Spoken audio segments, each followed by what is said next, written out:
हालचाल। स्वागत है आप सभी का हमारे YouTube channel stars vision classes पर, जिस पर आप सभी पढ़ते हैं बीएससी के लिए जूलॉजी, बॉटनी और केमिस्ट्री, जिसमें कि आज हम आप सभी के लिए बीएससी 6 सेमेस्टर की बॉटनी क्लास लेकर आए, जिसमें आपकी बुक चल रही है cytogenetics, plant breeding and nano technology, जिसमें कि हम यूनिट 1 डिस्कस कर रहे थे, जो कि आपका सेल बायोलॉजी, जिसमें कि आज हमारा लेक्चर 6 है। इससे पहले की 5 लेक्चर्स हमारी हो गई हैं, जो सारी प्लेलिस्ट में ऐड कर दी गई हैं। आप सभी वहां से जाकर देख सकते हैं। प्लेलिस्ट की लिंक आप सभी को डिस्क्रिप्शन में मिल जाएगी, आप सभी वहां से सारी वीडियोस देख सकते हैं। तो आज की इस वीडियो में हम क्या डिस्कस करने वाले हैं, माइटोकॉन्ड्रिया। पिछले वीडियो में हमने गोल्जी अपरेटस के बारे में जाना था। तो सबसे पहले मेरी आप सबसे रिक्वेस्ट है कि अगर आप सभी चैनल पर नए हैं तो सब्सक्राइब कर लीजिए, वीडियो को लाइक करना ना भूलें और अपने फ्रेंड्स के साथ भी शेयर कर दीजिए। आप सबसे मेरी इतनी रिक्वेस्ट रहती है कि आप सभी अपना साथ हमेशा बनाए रखें, जिससे कि आप सभी के लिए वीडियोस बनाने की जो प्रेरणा है वो हमें मिलती रहे। तो माइटोकॉन्ड्रिया की बात हम करेंगे। माइटोकॉन्ड्रिया क्या होता है? Mitochondria are double membranous cell organelle. जो माइटोकॉन्ड्रिया है वह एक डबल मेम्ब्रेनस सेल ऑर्गेनेल है, found in most of the eukaryotic cell, जो कि most of the eukaryotic cells में पाया जाता है। The diameter of mitochondria range from 0.5 to 10 micrometre. जो माइटोकॉन्ड्रिया की डायमीटर होती है, इसका जो व्यास होता है वो कितना होता है? 0.5 to 10 माइक्रोमीटर होता है।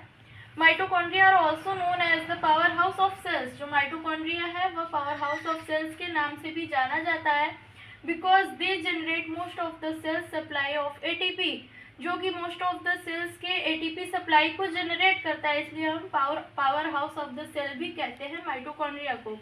विच is used as a source of chemical energy, जो कि केमिकल एनर्जी के सोर्स के फॉर्म में यूज किया जाता है, क्या? एटीपी।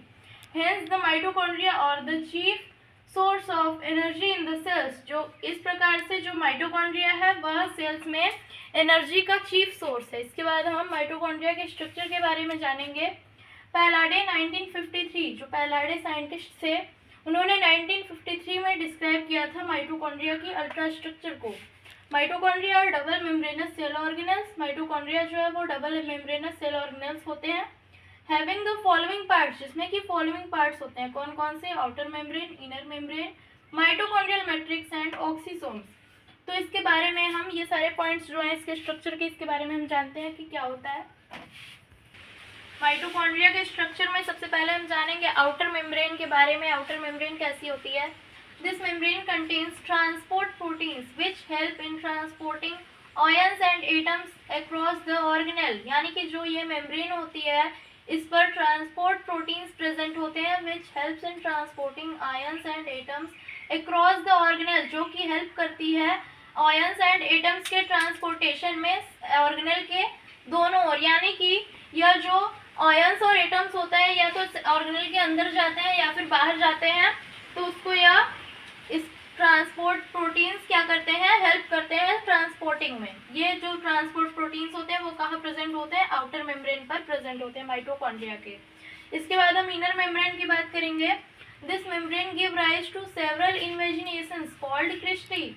ये जो मेम्ब्रेन होती है वो सेवरल इमेजिनेशंस को राइज करती है, उत्पन्न करती है, उसे हम क्या कहते हैं? क्रिस्टी कहते हैं। विद इन द मैट्रिक्स, यह जो इमेजिनेशंस होते हैं वो कहाँ पर होते हैं? मैट्रिक्स में। The inner membrane has numerous proteins that take part in respiratory chain। जो inner membrane होती है उस पर कुछ ऐसे प्रोटीन्स प्रेजेंट होते हैं जो कि रिस्पायरेटरी चेन में अपना फंक्शन करते हैं, रिस्पायरेटरी चेन में पार्टिसिपेट करते हैं। इसके बाद थर्ड क्या है? Mitochondrial matrix. This matrix form the interior of mitochondria. ये जो मैट्रिक्स होती है यह माइटोकॉन्ड्रिया के इंटीरियर का फॉर्मेशन करती है and appears granular in electron माइक्रोग्राफ्स। और इलेक्ट्रॉन माइक्रोग्राफ्स में यह ग्रेन्युलर दिखाई पड़ती है। इलेक्ट्रॉन माइक्रोग्राफ्स क्या होते हैं? जो कि इलेक्ट्रॉन माइक्रोस्कोप द्वारा हमें इमेज प्राप्त होती है किसी भी ऑर्गेनेल की, किसी भी सेल ऑर्गेनेल की या फिर किसी ऑर्गेनिज्म की अगर हम स्टडी कर रहे हैं इलेक्ट्रॉन माइक्रोस्कोप से, जो उसकी इमेज हमें प्राप्त होती है उसे हम क्या कहते हैं? इलेक्ट्रॉन माइक्रोग्राफ्स कहते हैं। इस तरीके से अगर हम माइटोकॉन्ड्रियल मैट्रिक्स की स्टडी करें इलेक्ट्रॉन माइक्रोस्कोप से तो यह ग्रेन्युलर दिखाई पड़ता है इलेक्ट्रॉन माइक्रोग्राफ्स में। Enzymes and factors for Krebs cycle and enzymes for beta oxidation of fatty acids are present in mitochondrial matrix। जो एंजाइम्स और फैक्टर्स होते हैं क्रेब्स साइकिल के लिए और beta oxidation of fatty acids के लिए जो एंजाइम होते हैं वो माइटोकॉन्ड्रियल मैट्रिक्स में प्रेजेंट होते हैं। इसके बाद हम माइटोकॉन्ड्रिया के स्ट्रक्चर में ऑक्सीसोम की बात करेंगे। उसके बाद हम माइटोकॉन्ड्रिया के फंक्शंस के बारे में जानेंगे। क्या होते हैं oxysomes? These are also called inner membrane subunits और elementary particles.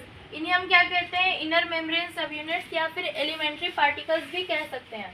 A single mitochondrion may have 1 lakh to 10 lakh oxysomes, यानी कि एक सिंगल माइटोकॉन्ड्रिया में 1 lakh to 10 lakh oxysomes present होते हैं. इसके बाद हम बात करेंगे माइटोकॉन्ड्रिया के फंक्शन के बारे में.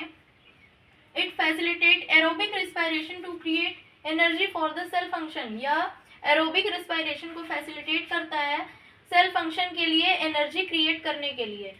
दे regulate cellular anabolism and catabolism. जो माइटोकॉन्ड्रिया होते हैं ये cellular anabolism and catabolism process को भी रेगुलेट करते हैं.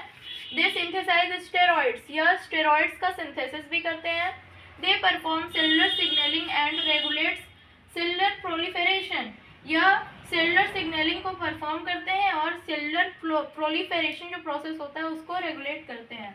They perform detoxification in liver cells, या लिवर सेल्स में डिटॉक्सिफिकेशन प्रोसेस को भी कंप्लीट करते हैं. सो स्टूडेंट्स, हमारी आज की वीडियो में बस इतना ही, जिसमें कि हमने माइटोकॉन्ड्रिया के बारे में जाना. मिलते हैं नेक्स्ट वीडियो में जिसमें कि हम क्लोरोप्लास्ट की स्टडी करेंगे. और मेरी आप सभी से यही रिक्वेस्ट है कि चैनल पर नए तो सब्सक्राइब कर लीजिए, वीडियो को लाइक करना ना भूलिए और अपने फ्रेंड्स के साथ भी शेयर कर दीजिए. नोट्स से रिलेटेड कोई भी हेल्प चाहिए तो आप सभी कमेंट करके बता सकते हैं. और आप सभी को जो नोट्स की PDF होगी वो हमारे टेलीग्राम चैनल पर प्रोवाइड करा दी जाएगी. थैंक्स.